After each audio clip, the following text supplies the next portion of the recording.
In 2022, astronomers pointed the James Webb Space Telescope at the oldest corner of the observable universe, and what came back stopped the room. Not figuratively, literally stopped it. Scientists who had spent their careers building models of how the universe works, who had published hundreds of papers on how the first galaxies should look and when they should appear, stared at the data and went quiet. The galaxies were wrong, not slightly off, not within an acceptable margin of error. They were enormous, fully formed, blazing with hundreds of millions of stars, and they existed when the universe was barely 200 million years old. Every model built over the past century said that was impossible. The chemistry was not ready. The physics had no time. The heavy elements that take generations of dying stars to produce were already there, embedded in light that had been traveling since nearly the very beginning of time. So here is the question that has no comfortable answer. What else have we gotten wrong? To understand what Webb found, you first need to understand what Webb is and why it almost never existed.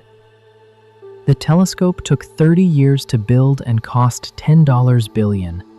For most of that time, it was one congressional vote away from being canceled. In 2011, the House of Representatives voted to terminate the project entirely, calling it over budget and behind schedule. Only a last-minute Senate reversal kept it alive. What followed was another decade of engineering that pushed human precision to its absolute limit. The primary mirror is made of 18 hexagonal segments coated in gold, each polished to tolerances measured in nanometers. A nanometer is 1/1,000,000th of a meter, roughly 10 times smaller than a hydrogen atom. Engineers had to achieve that level of precision across each individual panel, and then fold all 18 of them into a rocket fairing, trusting that they would unfold perfectly in deep space with no opportunity for correction. The sunshield 5 separate membrane layers, the size of a tennis court, had to protect the telescope's instruments from the heat of the sun. Those 5 layers had to deploy using 344 separate release mechanisms. Every single one of them had to fire without failure. If even one stuck, the telescope would never cool to its operating temperature, and the mission would be over. There was no repair option. Webb was designed to operate 1 million miles from Earth, 4 times farther than the Moon, completely beyond the reach of any crewed spacecraft ever built. Unlike Hubble, which astronauts serviced 5 times after launch, Webb could never be touched again once it left the ground. When the telescope cleared its launch tower on Christmas morning of 2021, rising above the jungle coast of French Guiana on an Ariane 5 rocket, the sound from mission control was captured on camera. It has been replayed thousands of times since, not because of what was said, but because of the sound itself. It was not polished celebration. It was not composed professional satisfaction. It was an audible collective exhale, the sound of an entire generation of researchers breathing out after 20 years of held breath. Over the 6 months that followed, every deployment stage executed without a single failure. All 344 sunshield mechanisms fired correctly. The mirror segments aligned to tolerances smaller than the width of a human hair. The instruments cooled to within a few degrees of absolute zero, where thermal noise drops low enough for detectors to catch photons that have been traveling for nearly 14 billion years. By the summer of 2022, Webb was fully operational, and the images it sent back were unlike anything any telescope had ever produced. Webb observes primarily in infrared light, the long wavelength radiation that sits just beyond the red edge of what human eyes can see. That choice is not arbitrary. It is the key to seeing the ancient universe. Here is why. When a galaxy billions of light years away emits light, that light spends billions of years traveling across the expanding cosmos. And during that journey, the expansion of space itself stretches the light's wavelength, shifting it from visible wavelengths into longer, infrared wavelengths that no human eye and no optical telescope can detect. The farther back in time you look, the more severely that light has been stretched. The galaxies from the universe's first few 100 million years have had their light shifted so completely into the infrared that they are effectively invisible to any conventional telescope. The Hubble Space Telescope, for all its extraordinary achievements, was primarily an optical and ultraviolet instrument. It could see into the near-infrared, but not deeply. The light from the universe's very first galaxies was essentially invisible to it. Webb was designed specifically for that light. Its mirror is 7 times larger in collecting area than Hubble's. It operates far from Earth's heat glow, which would otherwise contaminate its sensitive infrared detectors. Its instruments are precisely calibrated to the specific wavelengths of the most ancient, most redshifted galaxies in the observable universe. When it finally aimed those instruments at the oldest, deepest patches of sky it could find, the data it returned changed the character of cosmology permanently. The scientific community was not walking into this blind. They had a very specific prediction for what Webb would find, and that prediction came from the most successful cosmological framework in history. It is called Lambda CDM. Lambda is the mathematical symbol for the cosmological constant, the description of dark energy, the mysterious force filling all of empty space and causing the universe to expand at an accelerating rate. CDM stands for cold dark matter, the invisible, gravitationally active substance that makes up roughly 27% of the cosmos. Ordinary matter, everything you can see, touch, weigh, and measure, accounts for only about 5% of the universe's total content. Dark energy makes up 68%. Together, these components define a universe where gravity builds structure at small scales, while dark energy, acting at the very largest scales, slowly pulls those structures apart over cosmic time. Lambda CDM is not a rough sketch or a working hypothesis. It is the product of 5 decades of observational testing across vastly different physical scales and phenomena. It correctly predicts the detailed temperature fluctuations in the cosmic microwave background. The ancient light released 380,000 years after the Big Bang, with precision down to fractions of a percent across dozens of independent angular measurements. It correctly predicts the ratio of hydrogen to helium produced in the first 3 minutes of cosmic history, a ratio that has been measured in the most chemically primitive stars and gas clouds in the observable universe, and matches the model to better than 1%. It accurately describes the 3-dimensional distribution of galaxies across billions of light-years, in striking agreement with the largest galaxy surveys ever conducted. This is a framework that has earned its central position in science through repeated, independent, high-precision confirmation across nearly every class of cosmological measurement available. And that framework made a very specific prediction for the early universe, a prediction Webb was built to test. The prediction was this: the earliest galaxies should be small, dim, irregular, and chemically almost empty. The physics of structure formation does not allow for anything else.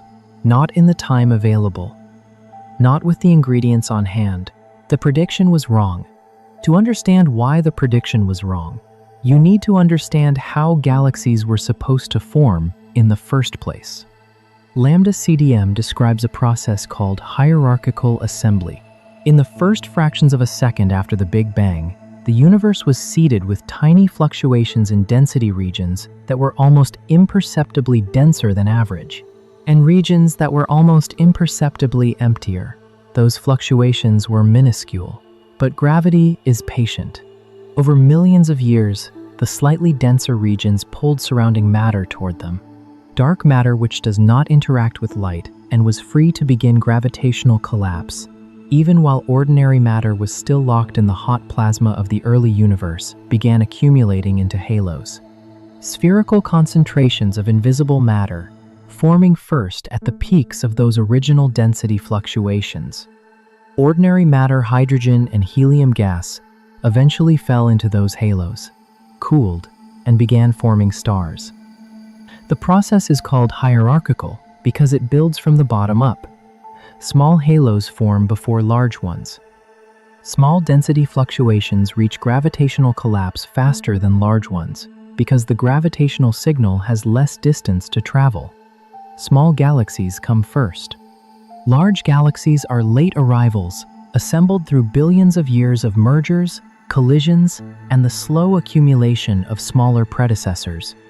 This picture carries a precise quantitative prediction for what the first galaxies should look like. At 200 million years after the Big Bang, the most massive galaxies in any standard simulation hold perhaps 10 to 50 million solar masses of stars. At 500 million years, perhaps a few hundred million solar masses. At 1 billion years, a small number of especially fast-growing systems might reach a few billion solar masses. These numbers come directly from the physics, the limited mass of available dark matter halos at early times, and the feedback processes that prevent gas from converting to stars too efficiently. Radiation from massive stars heats surrounding gas and slows further star formation. Supernova explosions expel gas from galaxies entirely. The combined effect places a firm ceiling on how massive any early galaxy can be. Every simulation run on every major supercomputer using lambda CDM's equations produces this same picture. Consistently. Humble beginnings. Small, dim, irregular galaxies barely getting started. That was the confident, well-justified, repeatedly tested prediction that Webb's data walked into and contradicted from the very first observation. In the summer of 2022, the first deep field science images returned from Webb, and the results were immediate, striking, and deeply uncomfortable for the theoretical community. Galaxy after galaxy appeared in the data at distances and redshifts corresponding to the universe's first few 100 million years. And they were far too bright, far too luminous, too massive, too present. The pattern was not limited to a handful of extreme outliers. The entire distribution was shifted. The typical early galaxy in Webb data was more luminous and more massive than the typical early galaxy in any simulation run before launch. Astronomer Stephen Finkelstein, examining the first public Webb images, noticed one galaxy immediately too bright for its apparent position in cosmic time, too luminous for anything the standard model allowed at that distance. He named it Maisie's galaxy, after his daughter. Photometric estimates placed it at roughly 390 million years after the Big Bang. The community waited for spectroscopic confirmation before drawing hard conclusions. When that confirmation came in 2023, the distance was verified with precision. Maisie's galaxy was exactly where its colors had suggested, and its brightness anomaly was locked in alongside it. But Maisie's galaxy was not an isolated case, it was a signal. And as the months passed, and more survey data came in from multiple independent teams looking at different regions of sky, it became clear that the signal was everywhere. The early universe, as seen through Webb, was not the humble beginning the models described. It was already building something far larger, far faster, and far more complex than anyone had predicted.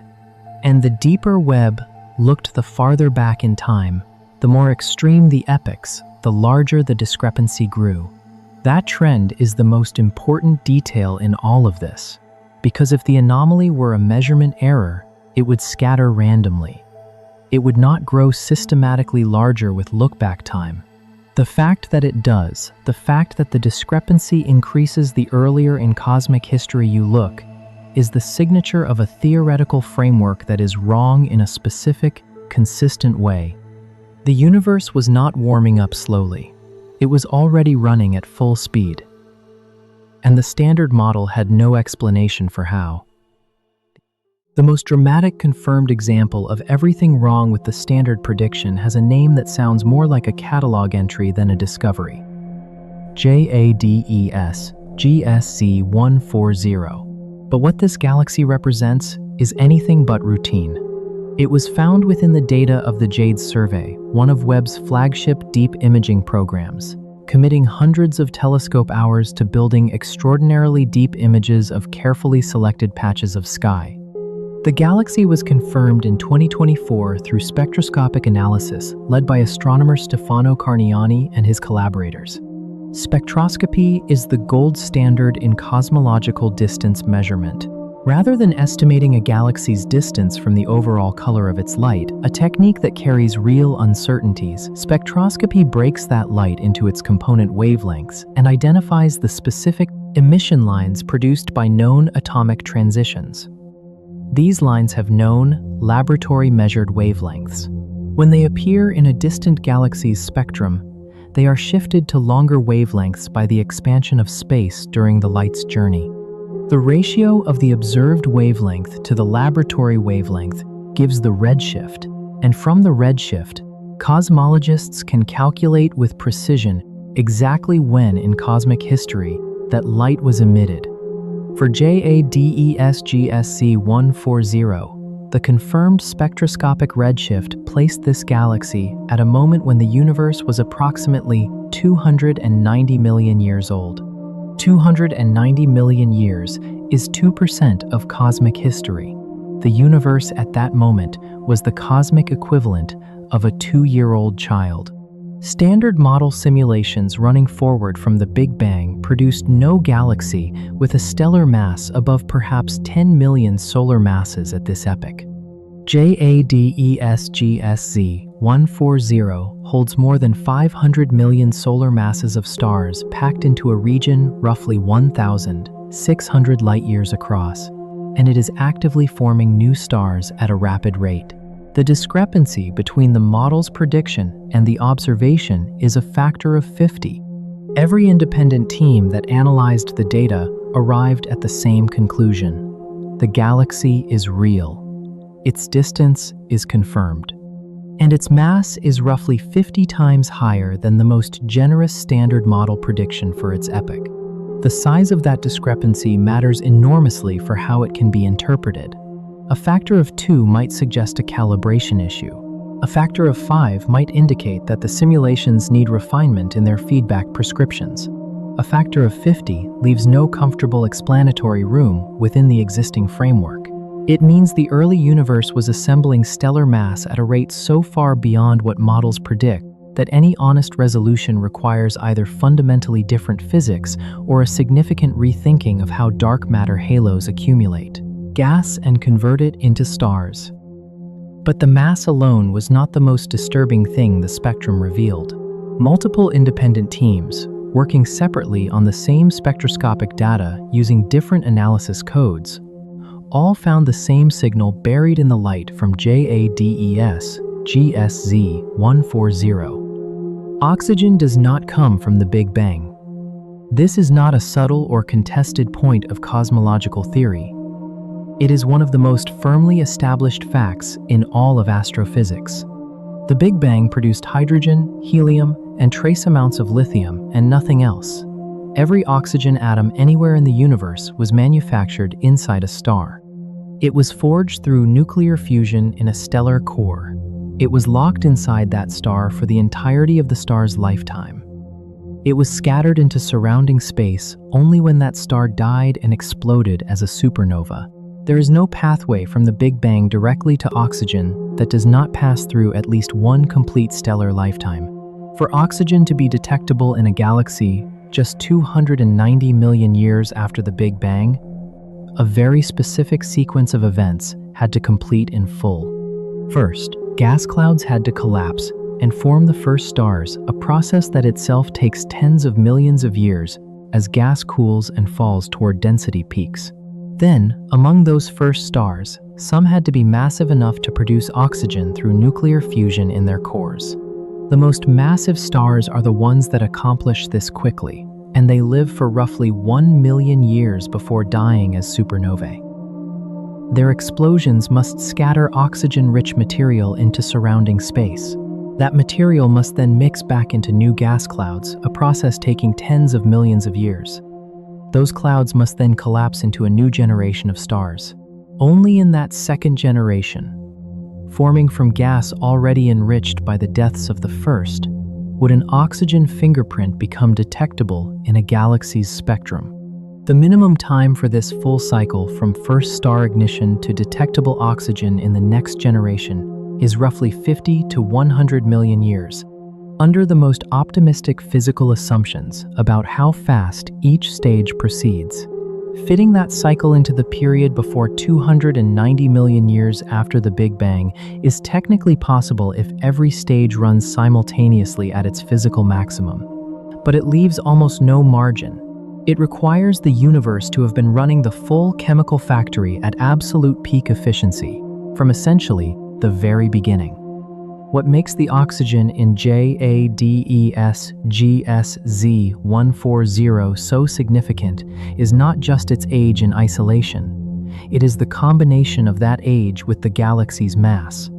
This object already holds 500 million solar masses of stars and contains detectable oxygen. Together, those two facts require not just that one cycle of stellar enrichment completed, but that the galaxy assembled and processed an enormous quantity of gas quickly enough to reach that mass, while also completing the enrichment cycle on the same compressed timeline. The two constraints together are tighter than either one alone. The early universe was not gradually warming up to the business of chemistry. 10. It was running a full chemical operation essentially from the start at a pace the Standard Model assigns to an epoch more than 1 billion years later.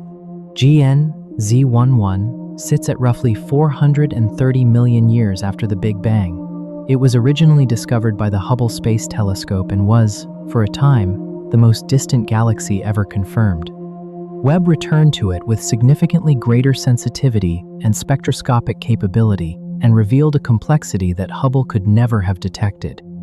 At the center of Z11 is an active galactic nucleus, a feeding black hole of approximately 6 million solar masses, consuming surrounding gas and shining across multiple wavelengths. At 430 million years after the Big Bang, a 6 million solar mass black hole is already in tension with standard growth models. But the black hole mass alone is not the most surprising thing the spectroscopic data revealed. What drew the most attention from multiple independent research teams was the chemical composition of the gas surrounding that black hole. The gas shows elevated nitrogen levels dramatically above what any standard model of early chemical enrichment can explain. Nitrogen is not produced the same way oxygen is. Oxygen is generated quickly in the cores of the most massive stars, which live and die on timescales of just a few million years. Nitrogen, by contrast, is produced primarily by intermediate mass stars during a late evolutionary phase called the asymptotic giant branch. These stars are less massive than the giants that make oxygen. They live for hundreds of millions of years before reaching the phase that produces significant nitrogen output. Finding elevated nitrogen in Z11 at 430 million years after the Big Bang implies that a substantial population of intermediate mass stars had already completed their entire evolutionary cycle by that point, including the lengthy main sequence phase that takes hundreds of millions of years to run its course. That timeline does not fit comfortably into any standard model of early galaxy formation. Multiple independent teams confirmed the nitrogen signal was real, not noise, not a calibration artifact. Multiple explanations were proposed. Some researchers suggested that tidal disruption events, in which stars are torn apart by the black hole's gravity, might deliver unusual chemical mixtures to the surrounding gas. Others proposed that dissolving globular clusters near the galactic nucleus could contribute enriched material with different elemental ratios. A few theorists explored whether extreme low metallicity conditions might alter stellar nucleosynthesis in ways that produce more nitrogen than normal. None of these explanations achieved scientific consensus.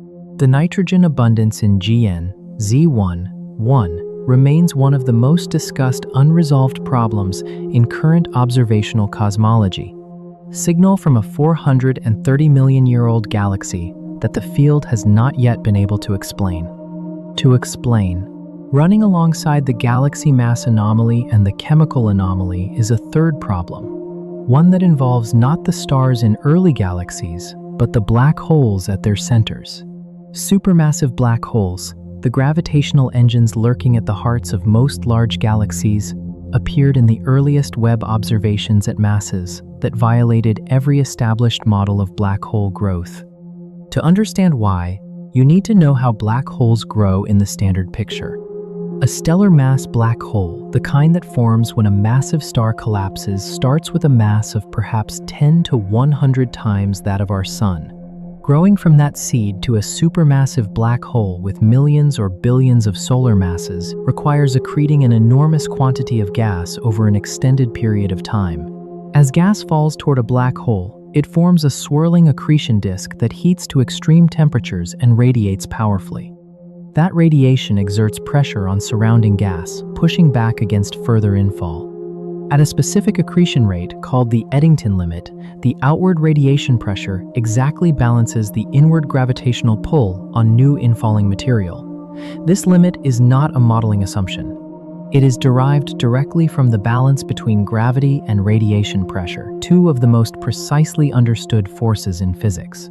Starting from a stellar remnant black hole at the beginning of the universe and growing at exactly the Eddington rate, continuously and without interruption, you can reach perhaps 1 billion solar masses by 500 million years after the Big Bang. That sounds achievable until you consider what continuously and without interruption actually means in practice. Real black holes do not accrete at maximum rate constantly. Their gas supply is intermittent. Their own radiation periodically disrupts surrounding material and cuts off accretion. Mergers and dynamical events can temporarily halt growth entirely. The realistic growth trajectory for a black hole starting from a stellar remnant seed falls far short of the theoretical maximum, making billion solar mass black holes at 500 million years after the Big Bang extraordinarily improbable under any standard model. Webb found these improbable objects in substantial numbers. UHZ-1, identified through a collaboration between Webb and the Chandra X-ray Observatory, sits at roughly 450 million years after the Big Bang and harbors a black hole estimated between 10 million and 1 billion solar masses, potentially representing a significant fraction of the entire galaxy's stellar mass. In a mature galaxy like the Milky Way, the central black hole is a tiny fraction of the total stellar mass, less than 0.1%. Finding a black hole representing a dominant gravitational fraction of the host galaxy this early implies either a completely different formation pathway, bypassing the standard slow growth model entirely, or growth rates far exceeding what the physics of accretion should allow. The most widely discussed alternative is called direct collapse. Under specific conditions in the very early universe, a massive gas cloud might bypass the star formation phase entirely and collapse directly into a black hole, arriving with hundreds of thousands or even millions of solar masses from the very start. The conditions required are stringent. The cloud must be free of heavy elements, exposed to sufficient ultraviolet radiation to prevent fragmentation, and positioned in a region with enough gas to sustain collapse without forming stars along the way. These conditions are theoretically possible, but they were expected to be rare. What Webb is showing is that whatever mechanism produces massive early black holes is apparently not rare at all. It is common, which means either direct collapse conditions were far more widespread than expected, or there is an additional formation pathway that the standard model does not yet contain.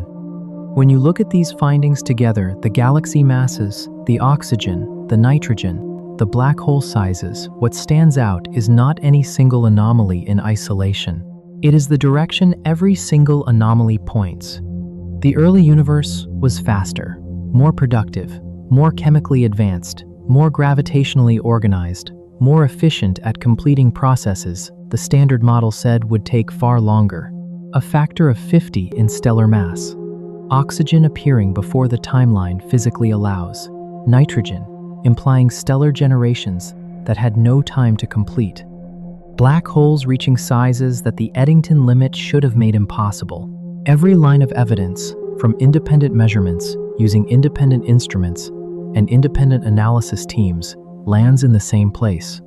The early universe was not the humble, slow starting place the textbooks described. It was already building something remarkable, and the standard model, for all its precision and all its verified successes, had no mechanism to explain how. The anomalies Webb uncovered did not stop at mass and chemistry. They extended into something more immediately visual, and in some ways, more unsettling: the shapes of the earliest galaxies themselves. Shape is not a superficial characteristic in astronomy. The form of a galaxy encodes its entire dynamical history. A chaotic, irregular blob of stars is the shape of something young and unsettled, still accumulating mass through random mergers and accretion events, not yet organized into any coherent structure. A smooth, elliptical ball of old stars is the shape of something that burned through its gas supply long ago and settled into a stable configuration, with no preferred plane and no ongoing renewal. A flat, rotating disk like the Milky Way is the shape of something that has been stable for a very long time, with gas gradually settling into the plane of rotation as angular momentum is conserved through billions of years of quiet evolution. The Standard Model makes a precise prediction for the early universe based on this physical logic. Disk galaxies should be extremely rare in the first few billion years of cosmic history. The early universe was dominated by mergers, violent collisions between young galaxies that disrupted whatever orderly structure had begun to form. When two galaxies collide, they tear apart each other's disk structures. Angular momentum is redistributed through chaotic gravitational interactions. A disk that manages to form in one period of relative calm is typically destroyed by the next major collision. Building a stable, persistent disk galaxy requires a long period of quiet evolution following the last major merger time for gas to settle gradually into rotation without further disruption. That settling process, according to every standard simulation, requires many billions of years to produce the prevalence of disk galaxies we see in the nearby universe. For the first 2 to 3 billion years of cosmic history, the model predicts that disks should make up perhaps 10% or fewer of the total galaxy population. The rest should be irregular, chaotic, and structurally immature, exactly what you would expect from a universe still in the violent, merger-saturated phase of its early assembly. In 2023, astronomer Leonardo Ferreira led a systematic study analyzing a large sample of galaxies from Webb data across the first 3 billion years of cosmic history. The finding was direct and difficult to dismiss.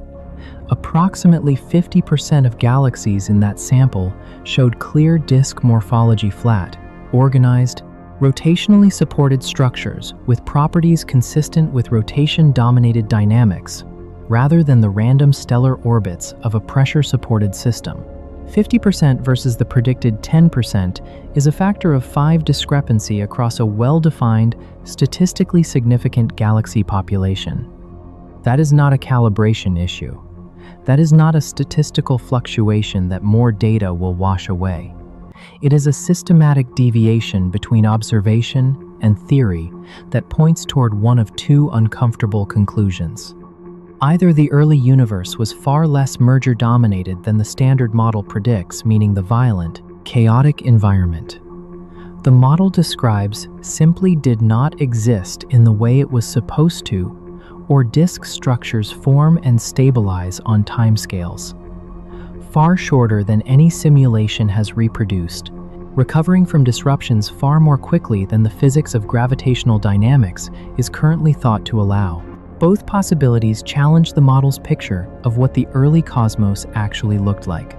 The early universe was apparently more orderly, more geometrically mature, and more dynamically settled than any simulation had suggested.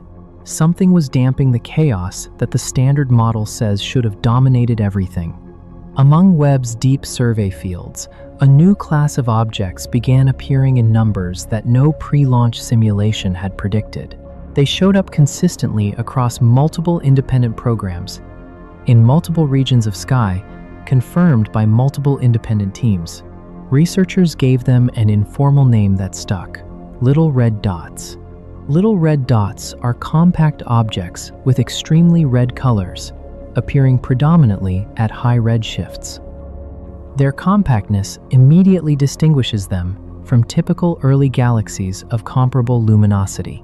But it is their spectra that make them genuinely puzzling. Some little red dots show narrow emission lines, the spectral signature of gas ionized by young, massive stars in active star-forming regions. Others show broad emission lines, the signature of gas moving at very high velocities in the deep gravitational potential of a feeding black hole. Many appear to show both types of emission simultaneously at comparable strength from the same object.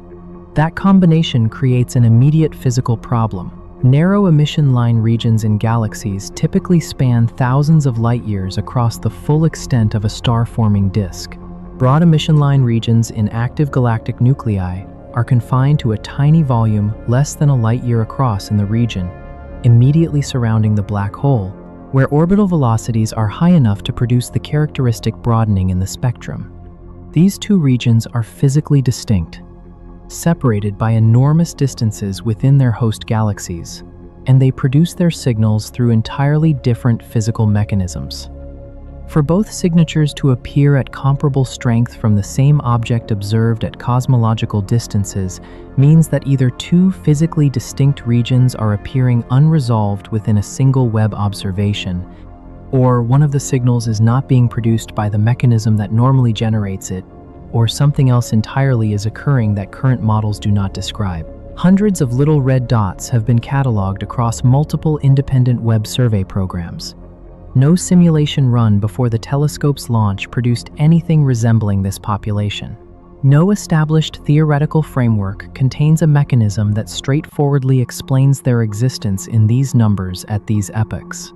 Theorists have proposed various scenarios: extremely compact early galaxies where stellar and nuclear emission overlap spatially, a brief evolutionary phase of simultaneous peak star formation, and peak black hole accretion in unusually dense environments, or some property of very compact dark matter halos in the early universe that creates conditions unlike anything seen later in cosmic history.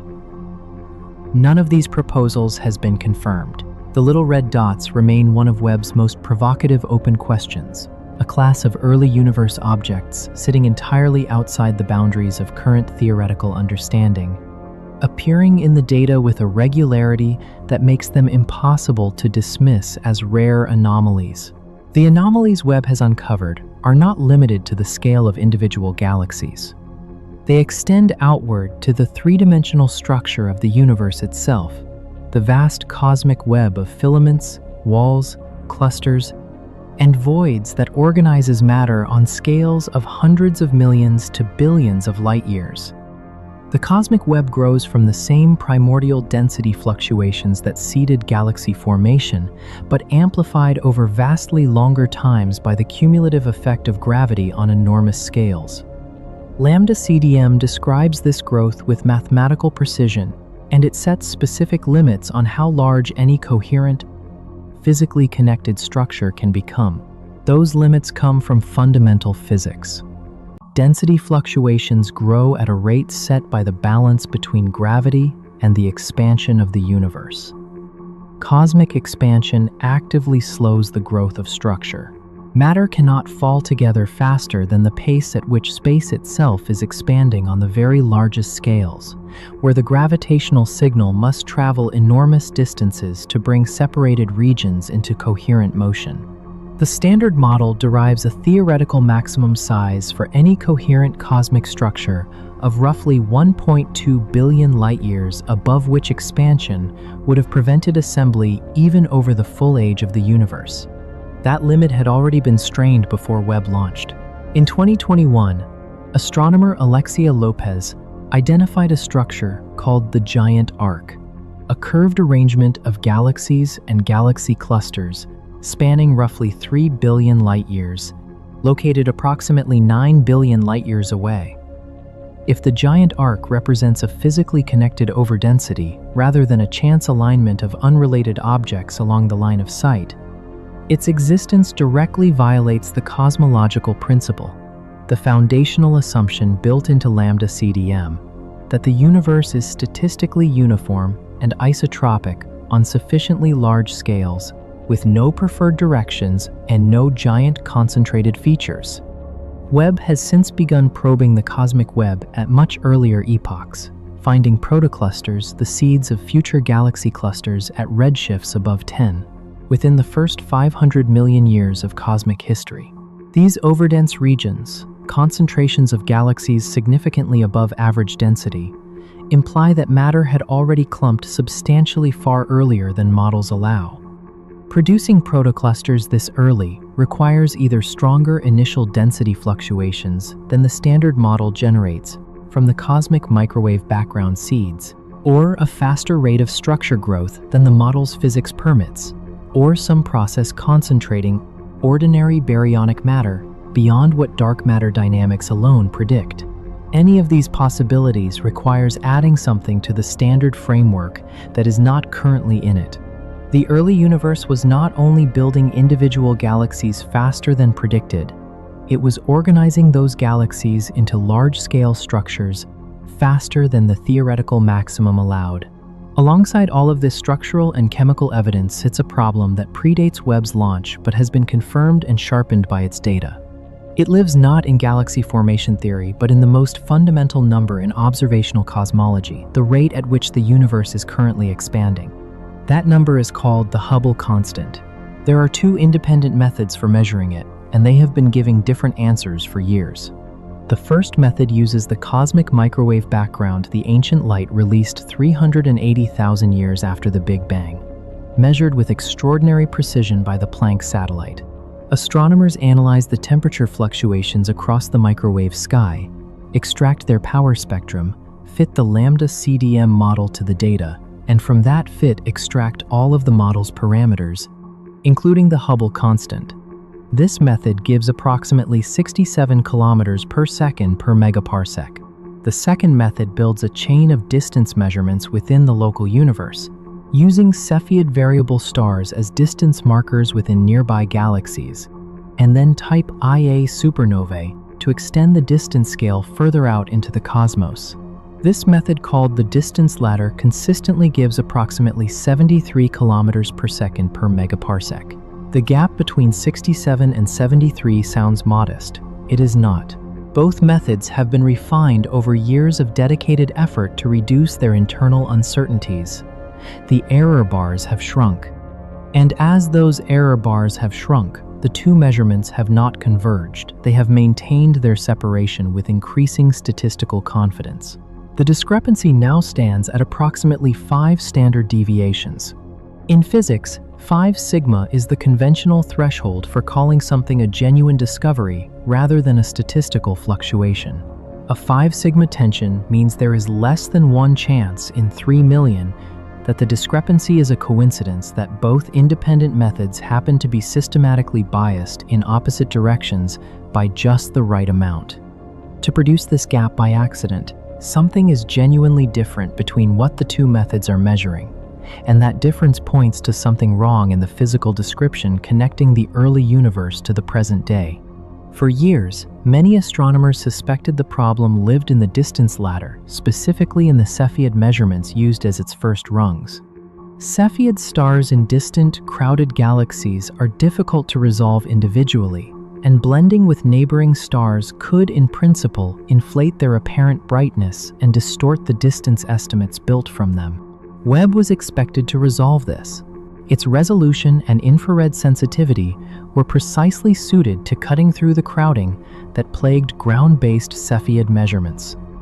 In 2023, the Webb-based Cepheid measurements from the SH0ES team, led by Nobel laureate Adam Rees, confirmed the higher value and ruled out several of the most plausible proposed sources of systematic error. The Webb Cepheid data was cleaner than any previous dataset, less contaminated by crowded stellar environments, and it gave the same answer the pre-Webb distance ladder had given. The Hubble constant from the distance ladder is approximately 73. Webb confirmed that number. The tension with the cosmic microwave background value of 67 is real. It is not a calibration artifact. It survived the most precise test of the distance ladder ever conducted. The problem does not live in the measurements. It lives in the physics in some description of the universe that is wrong between the early epoch and today, and that no adjustment to instrumentation can fix. Running parallel to the mass anomaly, the morphology finding, the large-scale structure violations, and the Hubble tension is one more layer of evidence that the early universe completed things faster than the model allows, and this one comes not from what early galaxies were doing, but from what they had already stopped doing. Astronomers call it quenching. It is the cessation of star formation the moment when a galaxy exhausts its gas supply, or when some process heats or expels that gas before it can form stars, cutting off the fuel for further stellar production. In the nearby universe, massive elliptical galaxies are mostly quenched. They formed the bulk of their stars billions of years ago and have since been aging quietly, their stellar populations growing older without renewal. Standard models place the quenching of massive galaxies late in cosmic history. The feedback processes that drive it, primarily the energetic outflows from supermassive black holes as they consume surrounding material, require time to build up. The black hole has to grow large enough and active enough to drive feedback strong enough to expel a galaxy's entire gas supply. This plays out over billions of years in virtually every current simulation. Webb is finding massive galaxies that have already quenched at redshifts above 4, 5, and even 6 when the universe was less than 1.5 billion years old. The most extreme cases, galaxies that appear to have already gone quiet by 1 billion years after the Big Bang, must have assembled their stellar mass, grown a massive central black hole, activated feedback powerful enough to clear their gas supply, and then shut down entirely, all within the universe's first billion years. That compressed life cycle, from actively star forming to completely dead in under a billion years, is not reproduced by any current simulation. The standard model says the early universe should be assembling its first galaxies. Webb is finding that the early universe was assembling and completing galaxies, taking them through their entire active lifespan and into retirement, at a pace the model assigns to a much later era. Fast formation and fast quenching together tell the same story that every other Webb anomaly tells. Whatever mechanism governs the life cycle of a galaxy operated faster in the early universe than in the late universe. The conditions in the early cosmos were doing something the standard model does not adequately capture, something that accelerated every stage of galactic life, from birth through death, on a timeline that the theory said was physically impossible. When every anomaly in a dataset points in the same direction, scientists are trained to ask one specific question: do these discrepancies share a common cause? The galaxy masses are too high. The chemical enrichment arrived too early. The disk structures appeared too soon. The black holes grew too large too fast. The large-scale structures exceeded the theoretical maximum size.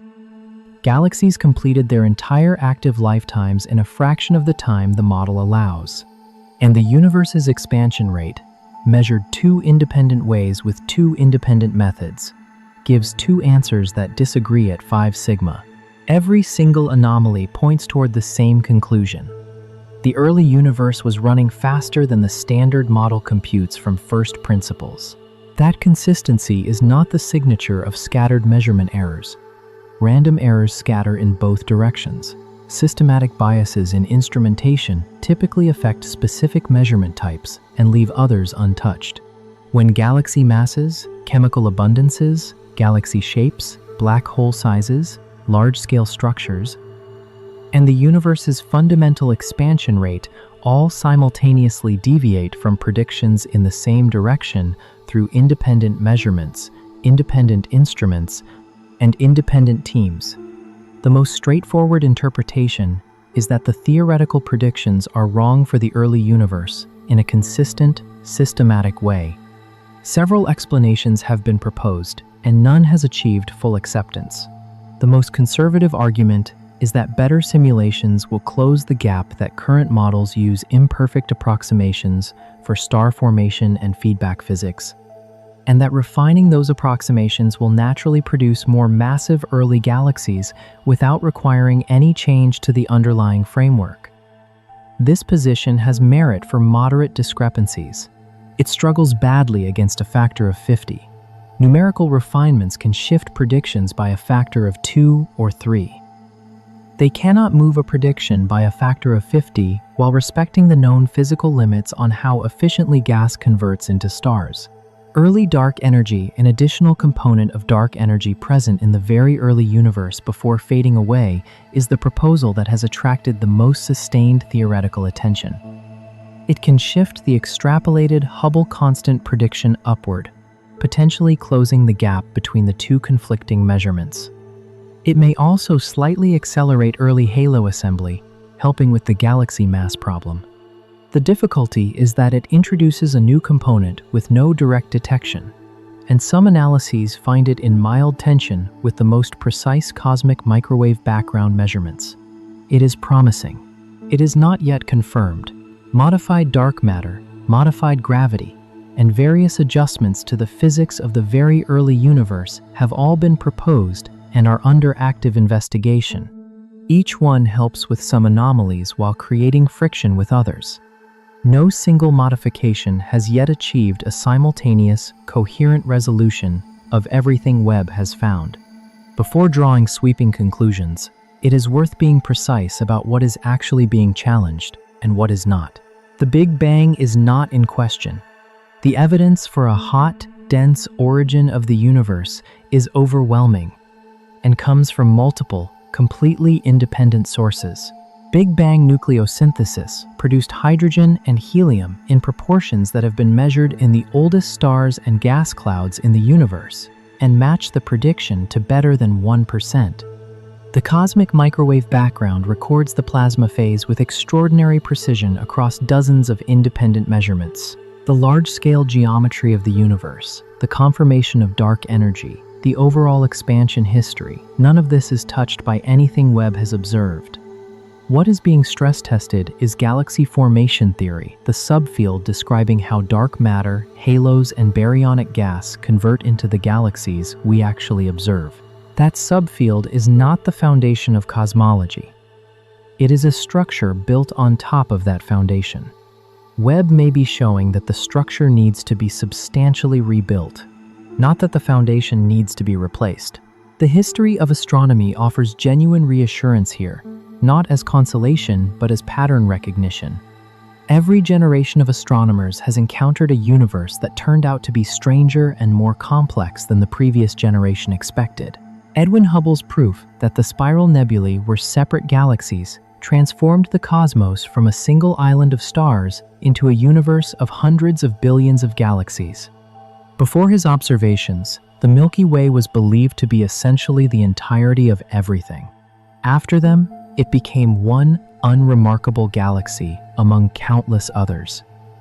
The revision was total, and it made astronomy immeasurably richer. In the late 1990s, two independent teams measuring cosmic expansion expected to find that gravity was slowing the universe down. Both found the opposite.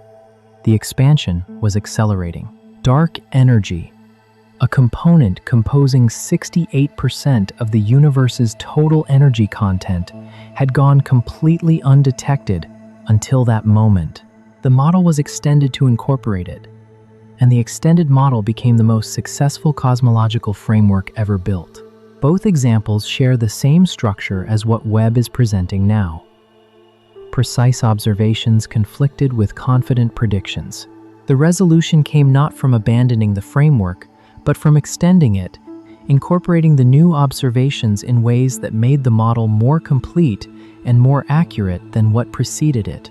That is almost certainly what will happen here. The early universe's behavior, too active, too structured, too chemically mature, too soon will be explained. And when it is, cosmology will be more accurate than it is today. Webb is still working. Its operational lifetime extends potentially well beyond its original 20-year design. Each year adds new confirmed objects, deeper surveys, and sharper constraints on every proposed explanation. Future facilities, the extremely large telescope, the Roman Space Telescope, the Euclid mission will extend its work across complementary angles, building the statistical samples and the large-scale structure maps needed to test competing theories at a level of precision the current data cannot yet reach. The earliest light from the most distant galaxies ever observed has been traveling toward us for nearly 14 billion years. What it is telling us is not a story of a universe that began quietly and built toward complexity over vast stretches of time. It is telling us that from nearly the very beginning, the universe was already building something remarkable. We are only beginning to understand what that means. And that is the most honest and the most exciting place for science to be.